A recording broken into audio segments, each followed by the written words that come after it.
ఏపీలో రాజకీయాలు రోజురోజుకి వేడెక్కుతున్నాయి. కూటమి ప్రభుత్వం అధికారంలోకి వచ్చిన తర్వాత వైసీపీ హయాంలో అవినీతి, అక్రమాలకు పాల్పడిన వారిపై కేసులు నమోదు చేసి అరెస్ట్ చేస్తున్నారు. ఇప్పుడు మాజీ మహిళా మంత్రి విడుదల రజనీకి ఆ ఉచ్చు బిగిస్తోంది. స్టోన్ క్రషర్ యజమానిని బెదిరించి వసూళ్లకు పాల్పడ్డారనే ఫిర్యాదులపైన విడుదల రజనీపైన ఏసీబీ కేసు నమోదు చేసింది. రజనీతో పాటుగా రిటైర్డ్ ఐపీఎస్ అధికారి పల్లె జాషువా, రజనీ పీఏ రామకృష్ణ పేర్లు తెరమీదకు వచ్చాయి. అసలు రజనీపై పెట్టిన కేసేమిటి? మాజీ మంత్రి విడుదల రజనీ చేసిందని ఆరోపిస్తున్న నేరమేమిటి? ఈ కేసులో విడుదల రజనీని ఆ ఎంపీ ఇరికిస్తున్నారా? విడుదల రజనీ ఏం చేయబోతున్నారు? రజనీని అరెస్ట్ చేస్తారా? వైసీపీ నాయకులపై కూటమి రాజకీయ కక్షలు సాధిస్తుందా అనే విషయాల గురించి ఈ వీడియోలో తెలుసుకుందాం. పల్నాడు జిల్లా ఎడ్లపాడు మండలం విశ్వనాథుని కండ్రిక గ్రామంలో శ్రీ లక్ష్మీ బాలాజీ స్టోన్ క్రషర్ ఉంది. ఈ స్టోన్ క్రషర్ నిబంధనలు పాటించడం లేదని, నడుపుకోవాలంటే లంచం ఇవ్వాలని మంత్రి డిమాండ్ చేసినట్టు ఆరోపణలు వచ్చాయి. 2020 సెప్టెంబర్ 4న పల్నాడు జిల్లా ఎడ్లపాడు మండలం విశ్వనాథ్ కండ్రిక గ్రామంలోని శ్రీ లక్ష్మీ బాలాజీ స్టోన్ క్రషర్ను అప్పటి చిలకలూరిపేట ఎమ్మెల్యే విడుదల రజనీ పీఏ దొడ్డ రామకృష్ణ విజిట్ చేశారు. స్టోన్ క్రషర్పై దాడులు చేయకుండా, మూయించకుండా ఉండాలంటే రజనీని కలవాలని సలహా ఇచ్చారు. దీంతో దాని యజమానులు నల్లపనేని చలపతిరావు, నంబూరి శ్రీనివాసరావు రజనీ కార్యాలయానికి వెళ్లి కలిశారు. తన నియోజకవర్గ పరిధిలో వ్యాపారం నడవాలంటే అడిగినంత డబ్బులివ్వాల్సిందేనని, మిగతా విషయాలు తన పీఏ రామకృష్ణతో మాట్లాడాలని రజనీ వారితో చెప్పగా వారిద్దరూ రామకృష్ణను కలిశారు. ఆయన 5 కోట్ల రూపాయలు డిమాండ్ చేశారు. ఆ తర్వాత 6 రోజులకి అంటే సెప్టెంబర్ 10న అప్పటి Guntur regional vigilance and enforcement అధికారిగా ఉన్న ఐపీఎస్ అధికారి పల్లె జాషువా తన టీంతో శ్రీ లక్ష్మీ బాలాజీ స్టోన్ క్రషర్లో తనిఖీలకు వెళ్లి హడావుడి చేశారు. ఆ స్టోన్ క్రషర్పై ఎవరూ ఫిర్యాదు చేయకుండానే విచారణకు వెళ్లడమే కాక అప్పటి విజిలెన్స్ డీజీ అనుమతి కూడా తీసుకోలేదు. విజిలెన్స్ ప్రధాన కార్యాలయానికి ఈ తనిఖీల సమాచారమే ఇవ్వలేదు. ఇలా విచారణలో వెల్లడైన అంశాలతో ఏసీబీ నివేదిక సిద్ధం చేసి వారిని ఏసీబీ విచారించగా జాషువా ఆదేశాలతోనే తామంతా తనిఖీల్లో పాల్గొన్నామని, తర్వాత విచారణ ఏమైందో కూడా తెలియదని వాగ్మూలం ఇచ్చారు. ఇదిలా ఉంటే స్టోన్ క్రషర్లో తనిఖీలు జరిపిన నెల రోజుల తర్వాత జాషువా దాని యజమానులకు ఫోన్ చేసి వెంటనే విడుదల రజనీని కలవాలని, లేకపోతే 50 కోట్లు జరిమానా విధించడంతో పాటు క్రషర్ని మూయించేస్తానని బెదిరించారు. దీంతో వారు రజనీని కలిశారు. ఆమె ఆదేశాల మేరకు పీఏ రామకృష్ణతో భేటీ కాగా ఆయన 5 కోట్ల రూపాయలు ఇవ్వాల్సిందేనని మరోమారు డిమాండ్ చేశారు. కొన్నాళ్ల తర్వాత జాషువా మరోసారి క్రషర్ యజమానులను తన కార్యాలయానికి పిలిపించుకొని త్వరగా సెటిల్ చేసుకోవాలని హెచ్చరించారు. ఇలా ఆయన నుంచి ఒత్తిడి పెరగటంతో స్టోన్ క్రషర్ యజమానులు రజనీ ఆదేశాల మేరకు 2021 ఏప్రిల్ 4వ తేదీ రాత్రి ఆమె మరిది విడుదల గోపిని పురుషోత్తపట్నంలోని ఆయన నివాసంలో కలిసి 2 కోట్లు ఇచ్చారు. అదే రోజు గుంటూరులో జాషువాకు 10 లక్షలు, గోపిని కలిసి మరో 10 లక్షలు ఇచ్చారు. విడుదల రజనీ ఆదేశాల మేరకే తాము తనిఖీలు చేపట్టినట్టు జాషువా చెప్పారు. డబ్బులిచ్చినట్టు ఎవరికైనా చెబితే క్రిమినల్ కేసులు పెట్టి వ్యాపారం మూయించేస్తానని బెదిరించారని యజమానులు చెప్పారు అని ఏసీబీ ఎఫ్ఐఆర్లో తెలిపింది. ఈ నివేదిక అనుసరించి ఏసీబీ వారు కేసు నమోదు చేశారు. అవినీతి నిరోధక చట్టంలోని 7(7)(a), ఐపీసీలోని 384, 120(b) సెక్షన్లు వర్తింపచేస్తూ కేసు నమోదు చేశారు. ఈ కేసులో A1గా విడుదల రజనీ, A2గా ఐపీఎస్ అధికారి పల్లె జాషువా, A3గా విడుదల రజనీ మరిది విడుదల గోపి, A4గా రజనీ పీఏ దొడ్డ రామకృష్ణలను నిందితులుగా చేర్చారు. అయితే ఈ కేసుపై స్పందించిన మాజీ మంత్రి విడుదల రజనీ తనపై అక్రమ కేసు పెట్టారని, తనపై ఫిర్యాదు చేసిన వారిని తానెప్పుడూ చూడలేదని, తానంటే నరసరావుపేట ఎంపీ ఎల్ శ్రీకృష్ణదేవరాయలకు చాలా కోపమని, కానీ ఆయనకు నేనంటే ఎందుకు కోపమో తెలియదని, ఎంపీ ఆదేశాలతోనే తనపై కేసు పెట్టారని చెప్పుకొచ్చారు. తనను, తన కుటుంబాన్ని ఇబ్బంది పెట్టాలని చూస్తున్నారని, రెడ్ బుక్ పాలనలో భాగంగానే తనపై ఈ అక్రమ కేసు పెట్టారని, తనపై కేసు పెట్టిన వారు టీడీపీకి చెందినవారేనని, ఏ తప్పు చేయకపోయినా తనను ఇబ్బంది పెడుతున్నారని వైసీపీలో ఉన్నప్పటి నుంచి శ్రీకృష్ణదేవరాయలకు తనపై కక్ష ఉందంటూ రజనీ అంటున్నారు. నాపై విజిలెన్స్ విచారణ చేయడానికి నేను ఏ తప్పు చేశాను అని రజనీ ప్రశ్నించారు.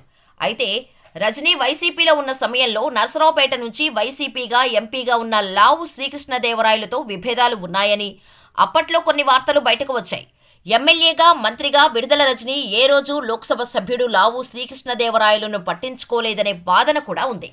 2024 ఎన్నికల్లో టీడీపీ తరపున లావు శ్రీకృష్ణదేవరాయలు ఎంపీగా విజయం సాధించడంతో రజనీ చేసిన వ్యాఖ్యలు రాజకీయంగా వైరల్ అవుతున్నాయి.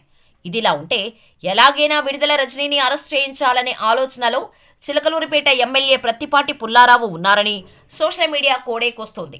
ఎన్ని కేసులు వెతికినా ఆధారాలు దొరకలేదని, ఈ ఒక్క కేసులో ఆధారాలు ఉన్నట్టు ఏసీబీ వారు చెప్పినందున కేసు నమోదు చేశారని రాజకీయ వర్గాలు అనుకుంటున్నాయి. దీంతో ఈ అవినీతి కేసులో రజనీని అరెస్ట్ చేస్తారా అనే ప్రశ్న అందరిలో ఉంది. అయితే రజనీని తీవ్రంగా మర్రి రాజశేఖర్ ఇటీవల వైసీపీ ఎమ్మెల్సీ పదవికి రాజీనామా చేశారు. త్వరలోనే టీడీపీలో చేరుతున్నట్టు ప్రకటించారు. దీంతో అంతా కలిసి తనపై కుట్ర పన్ని నన్ను కేసుల్లో ఇరికిస్తున్నారని, దేన్నైనా ఎదుర్కొనేందుకు నేను సిద్ధంగా ఉన్నానని రజనీ అంటున్నారంటే అరెస్టు కూడా ఆమె సిద్ధంగా ఉందనే ప్రచారం జరుగుతోంది. ఇదిలా ఉంటే కూటమి ప్రభుత్వం అధికారం చేపట్టిన రోజు నుంచి విడుదల రజనీపై ఈ అవినీతి ఆరోపణలు ఉన్నాయి. దీంతో ఈ ఆరోపణలపై ప్రభుత్వం మొదట విజిలెన్స్ విభాగాన్ని విచారించాల్సిందిగా ఆదేశించింది. విజిలెన్స్ వారికి విచారించేందుకు 10 నెలలు పట్టింది. దీంతో కూటమి ప్రభుత్వం వచ్చిన 10 నెలలకు కేసు నమోదు చేశారు. అయితే 6 వ్యక్తులను విచారించేందుకు ఇంత సమయం ఎందుకు పట్టిందనే చర్చ కూడా పబ్లిక్లో నడుస్తోంది. ఇదిలా ఉంటే మరోవైపు వైసీపీ నాయకుడు వల్లూరు నాగేంద్రరెడ్డి భారీ భూకుంభకోణం చేసినట్టు కూడా వార్తలు గుప్పుమంటున్నాయి.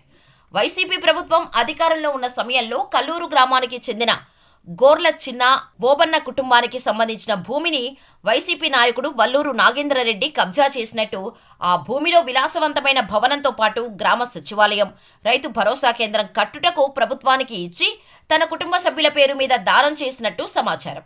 అయితే వైసీపీ అధికారంలో ఉన్నప్పుడు బాధితులు పలుమార్లు అధికారులకు ఫిర్యాదు చేసినా ప్రయోజనం లేకపోవడంతో టీడీపీ ప్రభుత్వంలో తనకు న్యాయం జరిగేలా చూడాలని ముఖ్యమంత్రి చంద్రబాబు, డిప్యూటీ సీఎం పవన్ కళ్యాణ్ను కోరుకుంటున్నట్టు తెలుస్తోంది. అయితే ఈ కేసు విషయంలో కూటమి ప్రభుత్వం ఎలా స్పందిస్తుందో చూడాలి. కూటమి ప్రభుత్వం అధికారంలోకి వచ్చినప్పటి నుంచి వైసీపీలో అవినీతికి పాల్పడిన వారందరిపై స్పెషల్ ఫోకస్ పెట్టింది. ఒక్కొక్కరిగా టార్గెట్ చేస్తూ అందరి చిట్టా బయట పెడుతోంది. ఇక ముందు ఎంతమంది వైసీపీ నాయకుల అవినీతి బయటపడుతుందో చూడాలి. అయితే వైసీపీ అధికారంలోకి వచ్చిన రోజు నుంచి ఏపీలో క్లీన్ పాలన అందిస్తామని, అవినీతికి లంచగొండుతనానికి వైసీపీ ప్రభుత్వంలో చోటు లేదు అని చెప్పిన వైసీపీలో నాయకులు ఒక్కొక్కరిగా అవినీతి ఆరోపణలో చిక్కుకోవడంతో ఏంటి వైసీపీలో ఇన్ని దారుణాలు జరిగాయా అని షాక్ అవుతున్నారు. మరి మీరేమనుకుంటున్నారో కూడా మాకు కామెంట్ చేయండి. వైసీపీ నాయకుల అరెస్టులను మీరు సమర్థిస్తారా, లేక రాజకీయ కక్షలుగా కొట్టిపారేస్తారా? టార్గెట్ చేస్తూ వరుసపెట్టి ఇబ్బందులకు గురి చేసి ఏదో నా కళ్ళల్లో భయం చూద్దాం అనుకుంటున్నారేమో. నాకు బాధేస్తుంది. ఎప్పుడు తెలుసా, అవతలోడు కళ్ళల్లో అవతలోడు ఏదైనా పెయిన్ లో ఉండి నా దగ్గరకు వస్తే బాధేస్తుంది. అప్పుడు ఏదైనా కళ్ళెంబడి నీళ్ళు రావచ్చేమో అవతలోడు బాధ చూస్తే. కానీ నీలాంటి వాళ్ళు భయపెట్టాలంటే నాకేం బాధ అనిపించదు, నాకు భయం అస్సలు అనిపించదు నీలాంటి వాళ్ళు భయపెట్టాలని చూస్తే.